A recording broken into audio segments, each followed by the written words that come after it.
The laughter began before Eleanor Ashcombe reached the drawing room. She paused outside the half-open door, one gloved hand tightening around the silver tray she carried. The servants had already brought tea, but Lady Ashcombe had requested a particular blend only Eleanor knew how to prepare. Inside, voices drifted through the warm, candle-lit room. "Honestly, Richard, your wife spends more time with account books than with society." The room erupted with amused laughter. Eleanor knew that voice. Her sister-in-law, Beatrice. A familiar ache settled in her chest. Then came her husband's answer. Someone must manage the estate. More laughter, not cruel, not angry, worse, dismissive, as though Eleanor were merely a useful household fixture, a chair, a ledger, a convenient responsibility. She waited. Just once she hoped he might say something else, something kind, something that acknowledged her. Instead he added calmly, "Besides, she prefers it." Conversation moved on. No defense. No correction. No mention that she had spent 7 years sacrificing every personal wish to save Ashcombe Manor from financial ruin. No mention that while his family enjoyed London seasons and country parties, she had sat through endless meetings with tenants, merchants, and solicitors. No mention that she had done it because she loved him. Eleanor quietly stepped away before anyone noticed her standing there. The tea cooled in her hands. For some reason, tonight hurt more than usual, perhaps because she was tired. Or perhaps because she was finally beginning to understand something she had spent years refusing to see. Love could survive hardship, but it struggled to survive invisibility. Ashcombe Manor stood against the winter landscape like a sleeping giant. Snow covered the gardens. Moonlight silvered the frozen lake. Eleanor sat alone in the library after midnight. The household slept. Only the fireplace remained awake. She stared at the letters spread across her desk, accounts, tenant requests, repair estimates. The estate functioned because she kept it functioning. Everyone knew it. No one said it, least of all Richard. The Duke of Ashcombe entered quietly, tall, composed, perfectly controlled. At 38, he possessed the sort of presence that silenced rooms without effort. Even now, wearing only a dark evening coat, he seemed carved from discipline itself. "You should be asleep." She didn't look up. "So should you." A pause, then he moved closer. "The North tenant issue has been resolved." "I know." "You received the report 3 hours ago." Another silence. They had become experts at silence. Richard studied her. "You seem troubled." A strange laugh escaped her. Troubled after 7 years of loneliness, that was the word he chose. "I am merely tired." "You work too much." Eleanor finally looked at him. The irony nearly stole her breath. "Do I?" Something shifted in his expression. Confusion, perhaps concern, but it vanished quickly, as everything did. "You should rest." He turned toward the door. And suddenly Eleanor realized she could predict every word he would say, every movement, every conversation. Nothing would ever change, not because Richard lacked kindness, but because he never saw what was directly in front of him. "Richard." He stopped. "Yes." Her heart pounded unexpectedly. There had been so many moments over the years when she wanted to speak honestly, to tell him she felt alone, to tell him she missed him even when he sat across the same dinner table. To tell him she no longer knew whether he loved her or simply relied on her, but old habits held her captive. "I hope your mother enjoyed tonight's gathering." Relief flickered across his face. A safe topic. She did. He nodded, then left. The door closed softly. Eleanor sat motionless, and for the first time since their marriage she cried, not because he had been cruel, because he had not noticed. 3 weeks later London arrived, along with guests, along with obligations, along with endless opportunities for humiliation. The winter ball at Ashcombe Manor drew half the county. Candles illuminated crystal chandeliers. Music flowed through crowded halls. Women wore silk and jewels. Men discussed politics and land. Eleanor stood beside Richard greeting guests. She looked every inch a duchess, elegant, composed, admired, yet somehow utterly alone. Then came the conversation that changed everything. Lady Ashcombe smiled at a group of guests. "We are fortunate Richard married a practical woman." One gentleman chuckled. "Indeed. Not every lady would sacrifice society so completely." Beatrice added brightly. "Eleanor never cared much for romance anyway." The words landed like a slap. The guests laughed politely. Someone changed the subject. But Eleanor heard Richard's silence. Again, that endless silence. He could have corrected them. One sentence. One simple sentence. Instead, he allowed the image to remain. The dutiful wife. The practical wife. The woman who expected nothing, the woman who felt nothing, the woman who could never be hurt. Hours later, she stood alone on a balcony overlooking the snowy grounds. The music drifted faintly behind her, cold air stung her cheeks, footsteps approached. "Richard, you disappeared." She stared into the darkness. "I needed air. You seem upset." There it was again, upset, troubled, tired, always symptoms, never causes. Eleanor turned toward him. For the first time in 7 years, she allowed herself complete honesty. "Do you know what hurts most?" He blinked. "No." That answer. Confusion deepened. "I don't understand." "I know." Her voice shook.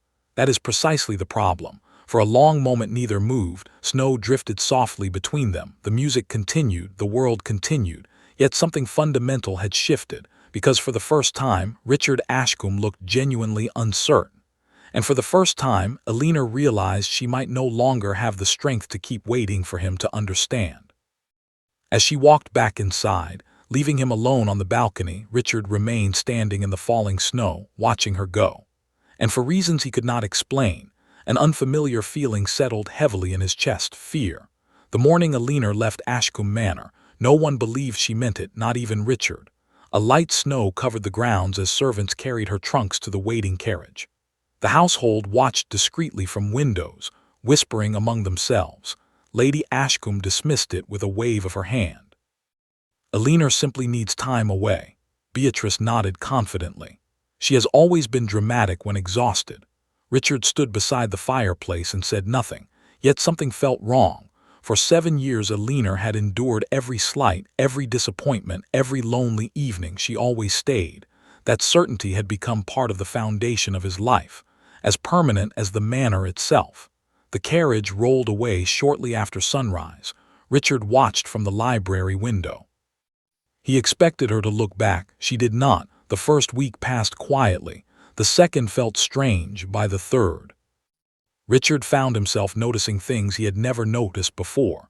The estate accounts arrived incomplete.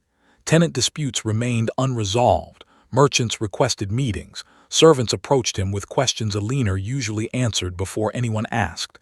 Ashcombe Manor still functioned, but not smoothly, not effortlessly, not the way it had under Eleanor's care. One evening he entered the library and stopped. The room felt different, empty. Her chair remained beside the fireplace. A book she had been reading still rested on the side table. For several moments he simply stood there. An uncomfortable sensation settled inside him, loneliness. Meanwhile Eleanor arrived in Yorkshire, far from London society, far from Ashcombe Manor, far from the life that had slowly broken her heart. The small estate she inherited from a distant aunt was called Willowmere House. It was modest, weathered, neglected, nothing compared to Ashcombe. Most people considered it a burden. Eleanor saw possibility. For the first time in years, every decision belonged solely to her. No expectations, no obligations, no constant effort to earn appreciation that never came. The work was difficult, the roof leaked. The books were chaotic, several tenant farms required repairs. Yet each evening Eleanor felt a quiet satisfaction she had almost forgotten existed. She was building something, not for someone else, for herself. Spring arrived, then summer.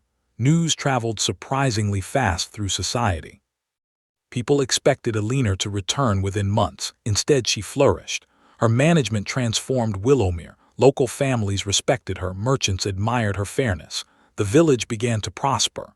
And for the first time in years, Eleanor laughed easily. One afternoon, she stood in the gardens discussing improvements with the estate steward. A gentleman approached on horseback, tall, well-dressed, friendly, Lord Nathaniel Whitmore, a neighboring landowner.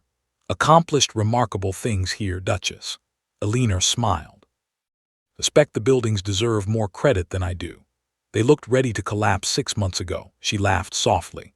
A genuine laugh. Nathaniel found himself smiling in response. Neither noticed the carriage arriving at the front drive. Richard stepped down moments later and froze, because the woman standing in the sunlight looked nothing like the wife he remembered, not physically, emotionally.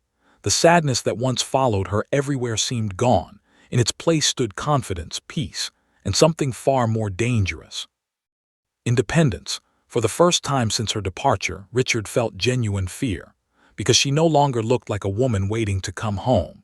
And as he watched another man make her smile, a sharp, unfamiliar feeling twisted painfully in his chest, a feeling he could neither understand nor ignore. He had come to bring his wife back. Instead, he suddenly feared he might already be too late. For several moments, neither Eleanor nor Richard moved. The summer breeze stirred the roses climbing the garden walls. Lord Nathaniel Whitmore glanced between them, then, sensing the tension immediately, he offered a polite bow. "Your Grace." Richard nodded. Whitmore. The exchange was perfectly civil, yet something invisible passed between the two men, something Eleanor noticed at once. Nathaniel smiled toward her. "I shall leave you to your conversation."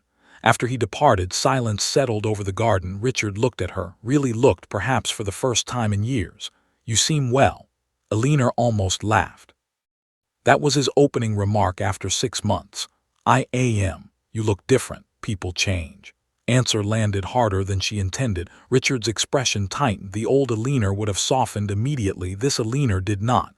"You did not answer my letters." His voice remained calm, but she detected frustration beneath it. "Read them. And I had nothing to say." Several seconds Richard simply stared. No one had ever spoken to him this way, not family, not servants, not politicians. Certainly not Eleanor, yet strangely he found himself respecting it more than he should. "I came because we need to discuss our future." Words hung heavily between them. Eleanor folded her hands. "Our future? Yes. You mean the future you never noticed was disappearing." Richard blinked. The bluntness caught him off guard. A year ago she would never have spoken so openly. Now there was no hesitation, no fear, only truth, and somehow that truth hurt. "I did not realize you were unhappy." Eleanor looked away, toward the distant fields glowing beneath the afternoon sun. "That is the problem, Richard." Softness in her voice carried more pain than anger ever could. "I spent years hoping you would notice." Something inside him shifted, uncomfortably. Because for the first time he understood that this separation was not sudden. It had begun years ago. He had simply failed to see it. That evening Richard remained at Willowmere, a guest, not a husband, a guest. The realization followed him everywhere. The dining room, the library, the gardens. Eleanor treated him with flawless courtesy, nothing more, nothing less. There was no bitterness, no accusations, no attempts to draw him closer. And somehow that distance unsettled him far more than anger would have. After dinner he found her in the library reviewing estate records. The sight felt strangely familiar. For years she had sat exactly like this at Ashcombe, working, managing, sacrificing, and he had barely noticed. "You still spend evenings with ledgers." Smiled faintly. "Enjoy them." "I thought you handled them because you had to." Eleanor looked up. "No, a pause. I handled Ashcombe because I loved it." Then she added quietly, "and because I loved you." The word struck him harder than any accusation, because she spoke of that love in the past tense. The following days brought unexpected discomfort. Richard intended to stay only 2 nights. He remained an entire week. Every day revealed another truth he had ignored. The tenants adored her. The staff respected her. The villagers greeted her warmly wherever she went, not because she was a duchess, because she genuinely cared. One afternoon he accompanied her to the village market. People stopped constantly to speak with her. Children ran to greet her. An elderly widow clasped Eleanor's hands. "Thank you for repairing my cottage roof." Eleanor smiled. "It was needed." Woman looked emotional. "You changed our lives." Richard stood silently beside them, watching, listening, realizing. For years Eleanor had transformed lives quietly. Without recognition, without praise, without complaint, including his own. That evening a gathering was held at a neighboring estate. Richard attended beside Eleanor. For the first time in months society saw them together. Whispers followed immediately, questions, speculation, curiosity. The separation had become one of the season's favorite topics. Eleanor navigated it gracefully.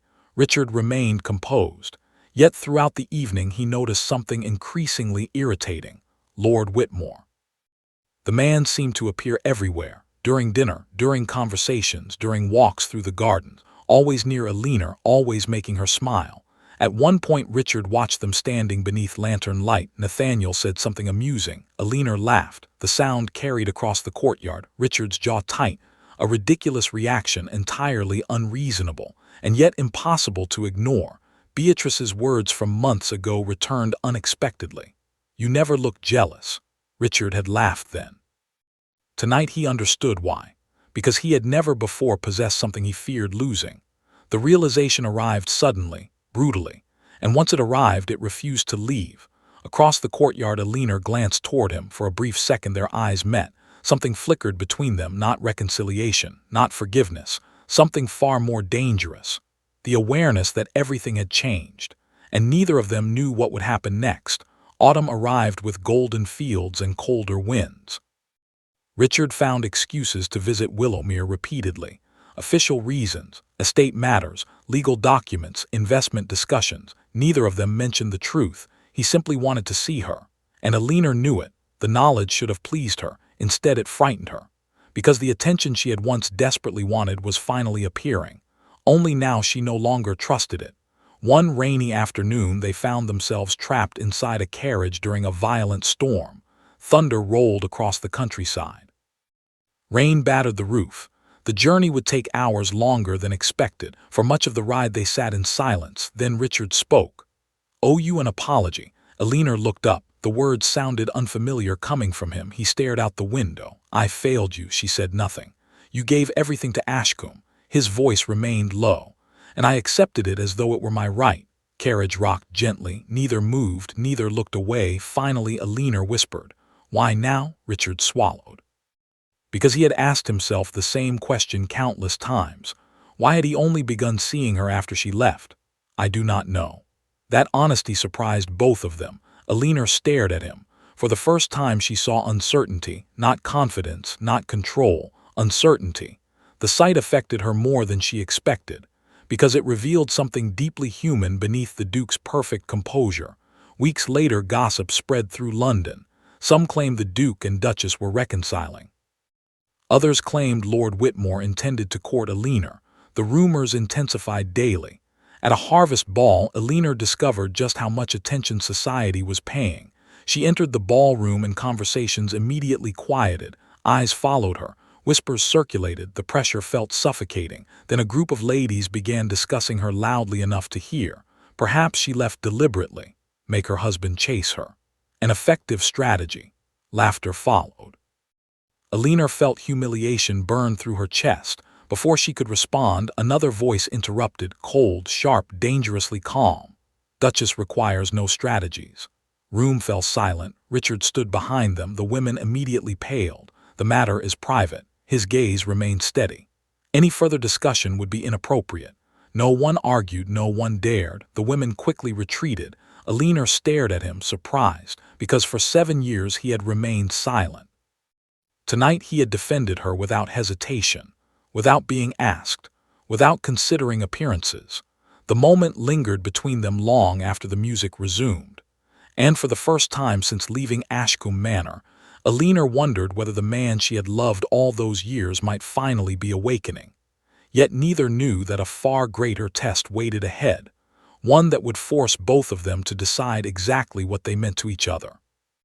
The test arrived sooner than either of them expected. It began with a letter. Eleanor received it one cold October morning while reviewing tenant accounts in her study. The seal belonged to Lord Nathaniel Whitmore. She opened it casually. By the time she finished reading, her hands had grown still. Nathaniel had requested a private meeting, not for estate matters, not for business, for something far more personal. 3 days later they walked through Willowmere's gardens beneath fatting autumn leaves. Nathaniel seemed unusually nervous. The confident charm he normally carried had disappeared. At last he stopped beside the lake. "I realize this may be unexpected." Eleanor already knew what was coming. Still her heart tightened. "You have become very important to me." His voice remained gentle. "More important than I intended." The wind rippled across the water. Nathaniel looked directly at her. "If your marriage cannot be repaired, I hope one day you might consider allowing me to court you." Silence followed. Not awkward, not uncomfortable, simply honest. Eleanor felt both gratitude and sadness. Nathaniel was kind, good-hearted, respectful, everything a woman should want. Yet when she searched her heart, she found no certainty, only confusion. "I cannot give you an answer." Nathaniel smiled sadly. "I suspected as much. You deserve honesty. You deserve time." His kindness only made the moment harder. Before leaving, he added quietly, "Whatever happens, I hope someone learns how fortunate they are." Eleanor stood alone long after he departed. His words echoed painfully, because deep down she knew exactly who he meant. The news reached Richard 2 weeks later, and for the first time in his adult life he completely lost his composure. "Whitmore wishes to court her." The words sounded harsh even to his own ears. His solicitor blinked. "That appears to be society's expectation." Richard dismissed the man immediately, then spent the next hour packing his library. An absurd reaction, an irrational reaction. A reaction he could not control. Images tormented him. Nathaniel walking beside Eleanor, Nathaniel making her laugh, Nathaniel offering her the affection Richard had failed to give. The possibility felt unbearable, because for the first time he understood something terrifying. Someone else could make her happy. Someone else could build a future with her. Someone else could become the center of her life. And Richard might be forced to watch it happen. Days later he arrived at Willowmere unexpectedly. Rain fell steadily from gray skis. Eleanor found him standing in her entrance hall, wet from travel, visibly exhausted. She had never seen him look this unsettled. Stared at her, almost as though reassuring himself she was truly there. "I need to speak with you." Something in his voice immediately erased her irritation. She led him into the library. A fire crackled softly. Outside, rain struck the windows. Neither sat down. The tension felt too heavy. Finally, Richard spoke. "True." Eleanor already knew what he meant. "About Lord Whitmore." "Yes." The single word sounded strange. She hesitated, then nodded. "He has expressed interest." Silence that followed seemed endless. Richard looked away. His jaw tightened, his hands clenched. When he finally spoke again, his voice was quieter, more vulnerable. "Do not like it." Eleanor blinked. "What?" "The idea of him courting you." Admission shocked them both, because Richard Ashcombe did not speak about emotions. He buried them, controlled them, ignored them, yet now they seemed to be breaking through despite his efforts. "Why?" she asked softly. His answer came immediately, because it had already been waiting inside him for months. "Because every time I see him looking at you, I wish it were me." Room fell completely silent. Rain continued tapping against the windows. Eleanor's heart pounded. Richard looked almost angry, not at her, at himself, at the years wasted, at everything he had failed to understand. "You deserve someone who notices when you're hurting." His voice roughened. "You deserve someone who listens." Confession continued before he could stop it. "You deserve someone who tells you how remarkable you are." Eleanor felt tears threaten unexpectedly, because these were the words she had longed to hear for years, yet now they came wrapped in regret, and regret could not erase the past. "Richard, I know." His laugh sounded hollow. "I know I am late." Late. The word broke something inside both of them, because it was true. Painfully true. For 7 years she had waited. Now he was finally speaking, and neither knew whether it was enough. That night Richard remained awake until dawn. For the first time he allowed himself complete honesty. This was no longer admiration, no longer protectiveness, no longer regret. It had become something deeper, far deeper. The thought of losing Eleanor felt unbearable. The thought of another man loving her felt impossible. The thought of never hearing her laugh again left an emptiness inside him he could not describe. And somewhere during that sleepless night, the Duke of Ashcombe finally accepted the truth. He was hopelessly in love with his own wife. The realization should have brought relief. Instead it brought terror, because he had absolutely no idea whether she still loved him in return. And by morning, a new crisis was already on its way, one that threatened to take Eleanor even farther from him than before.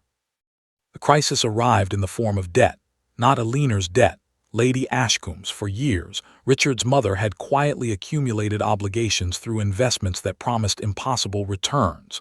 No one had known the extent of it, not even Richard. The truth emerged one bleak November morning.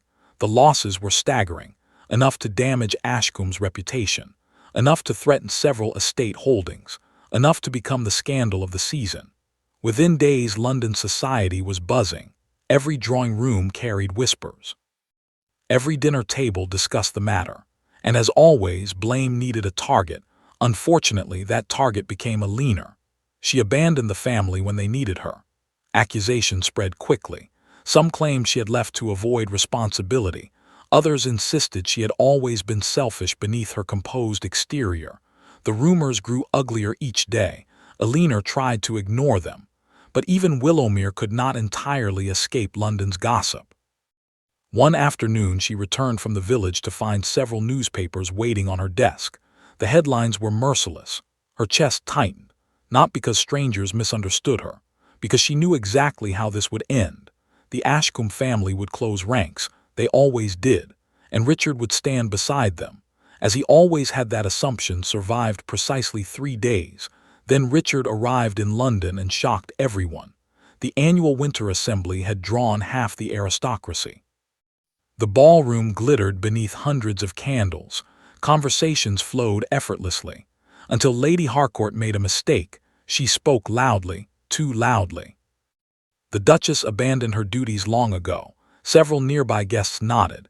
Then Richard's voice cut through the room, cold as winter itself.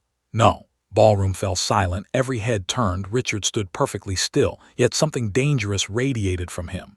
Duchess fulfilled her duties for years. No one spoke, no one moved. Richard continued. She protected Ashcombe Manor when others failed to do so. His gaze swept across the room. If blame is being assigned, I suggest you direct it elsewhere. A shocked silence followed. The Duke rarely displayed emotion publicly. Tonight he seemed entirely unconcerned with appearances. Lady Harcourt quickly apologized.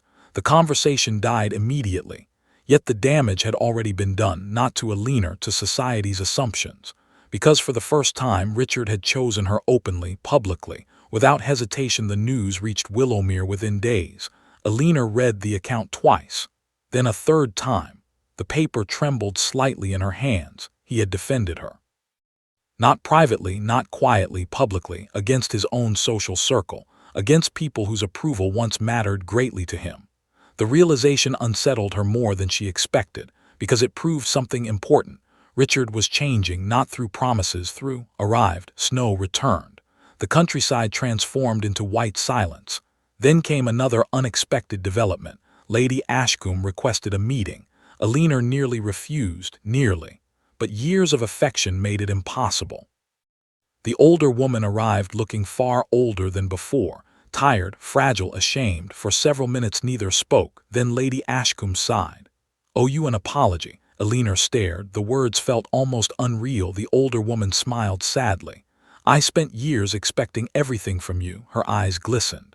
"And appreciating very little." Pain filled the room, not dramatic pain, the quiet pain of truths discovered too late. "You made our family stronger."